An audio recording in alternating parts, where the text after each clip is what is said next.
অন্যদিকে গোয়েন্দাদের নজরে জ্যোতি মালহোত্রার নোটবুকের পাতা পাকিস্তান প্রীতির কথা উল্লেখ তার নোটবুকে।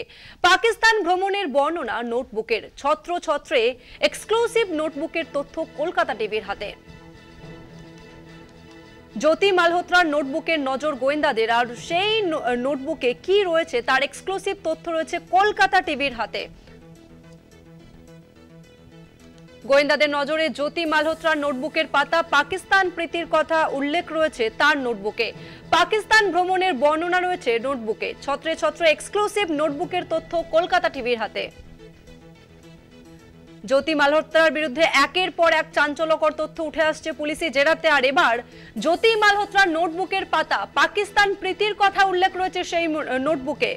পাকিস্তান ভ্রমণের বর্ণনা নোটবুকের, ছত্র ছত্রে এক্সক্লুসিভ নোটবুকের তথ্য কলকাতা টিভির হাতে। আরো একবার জানিয়ে রাখবো, জ্যোতি মালহোত্রার বিরুদ্ধে একের পর এক চাঞ্চল্য উঠে আসছে পুলিশি তদন্তে, আর এবার জ্যোতি মালহোত্রার নোটবুকের তথ্য তা প্রকাশ্যে এসেছে। নোটবুকের পাতা পাকিস্তান প্রীতির কথা উল্লেখ রয়েছে জ্যোতি মালহোত্রার নোটবুকে। আর এই নিয়ে আমরা আরো বিস্তারিত জানবো। নিউজরুম থেকে সরাসরি রয়েছে আমাদের প্রতিনিধি অরিত্র ঘোষ। অরিত্র, জ্যোতি মালহোত্রার বিরুদ্ধে আমরা দেখছি যে একের পর এক চাঞ্চল্যকর তথ্য উঠে আসছে, আর এবার যেটা জানা যাচ্ছে জ্যোতি মালহোত্রার নোটবুক সামনে এসেছে। কি রয়েছে সেই নোটবুকে, কি জানা যাচ্ছে অরিত্র? দেখো, জ্যোতি মালহোত্রা এই মুহূর্তে সবচেয়ে বড় হটকেক, তার কারণ ভারতের থেকে পাকিস্তানে গুপ্তচর বৃত্তির অভিযোগে তাকে ইতিমধ্যে গ্রেপ্তার করা হয়েছে। একের পর এক তার বিরুদ্ধে অভিযোগ সামনে আসছে।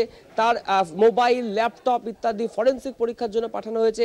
এবার যে নোটবুকের পাতা আমাদের হাতে আসছে কলকাতা টিভির হাতে এক্সক্লুসিভ, সেই নোটবুকের পাতায় কার্যত ছত্রে ছত্রে পাকিস্তান প্রীতির কথা উল্লেখ করেছেন জ্যোতি মালহোত্রা।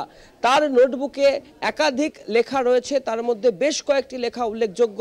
যে নোটবুকের ছবি আমরা কলকাতা টিভি পাচ্ছি এক্সক্লুসিভলি, 2012 সালের ক্যালেন্ডার, 2012 সালে সেই নোটবুকের পাতা। সেই নোটবুকের পাতাতে তিনি লিখেছেন, পাকিস্তান থেকে 10 দিন ভ্রমণের পর ফিরে এসেছি। পাকিস্তানের জনগণ, বন্ধু এবং সেখানকার সাবস্ক্রাইবারদের থেকে ভালোবাসা পেয়েছি। লাহোর ভ্রমণের জন্য 2 দিন খুব কম সময় ছিল। অর্থাৎ তিনি যে পাকিস্তানে গিয়েছিলেন এবং সেখান থেকে ভারতে ফিরে এসেছেন, 10 দিন পাকিস্তানে কাটিয়েছেন, তার অকাট্য প্রমাণ কিন্তু এবার সামনে চলে আসছে। ইতিমধ্যে গোয়েন্দাদের তরফ থেকে তার এই নোটবুকের যে পাতা, যে পাতাগুলোতে তিনি পাকিস্তান প্রীতির কথা উল্লেখ করেছেন, সেগুলিকে কিন্তু তাদের রাডারে নেওয়া হয়েছে। কবে লিখেছিলেন এই লেখাগুলি, এই লেখার মধ্যে আর কোনো গুরুত্বপূর্ণ তথ্য রয়েছে কিনা, আর কোনো রকমের গুরুত্বপূর্ণ তিনি কোনো সাংকেতিক ভাষা ব্যবহার করেছেন কিনা, পাকিস্তানে কাদের কাদের সাথে দেখা করেছেন, এই সমস্ত বিষয়গুলি কিন্তু জানার চেষ্টা করছেন গোয়েন্দারা। এবং এক্সক্লুসিভলি আমরা কলকাতা টিভির হাতে সেই নোটবুকের বেশ কয়েকটি পাতার প্রতিলিপি এসে পৌঁছেছে, এবং সেখানে কার্যত দেখা যাচ্ছে যে ছবি আমরা দেখাচ্ছিলাম নোটবুকের পাতা এক্সক্লুসিভলি, সেখানে বেশ কিছু জায়গাতে কিন্তু তিনি উল্লেখ করেছেন পাকিস্তানের প্রতি তার ভালোবাসা, পাকিস্তান প্রীতির কথা। 10 দিন তিনি পাকিস্তানে ছিলেন সে কথা উল্লেখ করেছেন। পাকিস্তানের বন্ধু, সাবস্ক্রাইবার, অর্থাৎ তার ট্রাভেল ব্লগারের সাবস্ক্রাইবার এবং সেখানকার জনগণের কাছ থেকে তিনি ভালোবাসা পেয়েছেন, এবং নাকি লাহোর ভ্রমণের জন্য 2 দিন সময় পেয়েছিলেন হাতে, সেটা নাকি তার কাছে খুবই কম ছিল। অর্থাৎ যে অভিযোগ এতদিন ধরে উঠছিল, যে অনুমানগুলি করা হচ্ছিল, সেই অনুমান অর্থাৎ জ্যোতি মালহোত্রার সাথে পাকিস্তান যোগ যে বড় রকমের রয়েছে, তার অকাট্য প্রমাণ হিসেবে কিন্তু এবার উঠে আসছে এই সমস্ত নোটবুকের পাতাগুলি।